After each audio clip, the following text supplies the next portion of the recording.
চশমাখানটা তোমার রাজ্যের ধুলা ধরছে, চশমাখানটা পরে আমি শান্তি। বাল তোরা কত আর বলবো যে আমার সামনে রুগী ফুগি রাখবি না, রাখলে মানে একটা খাতরা নার্স গালা রাখবি, তাহলে দেখি একটু কাজে মন বসবে। কাজের টাইমে আমরা ফোনের অবস্থা। Hello, doctor Ramarul speaking.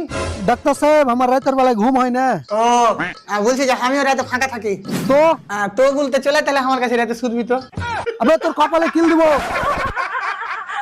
আর আমার কোনো কাজে লাগবে না। ডাক্তার বাবু আমার বেটা।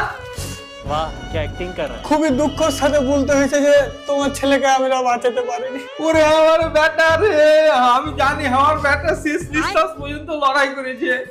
শেষ নিঃশ্বাসের কথা তো বলতে পারবো না, কিন্তু যখন ওকে ভর্তি করতে নিয়ে আসে তখন ওর সাথে আমার আবার মুখ ফাটাফাটি লেগে গেছিল। তোর মাথা ঠিক আছে তো? কেন? হ্যাঁ হ্যাঁ, আমি এতক্ষণে বুঝতাম না আর বেটা কি করে মরেছে।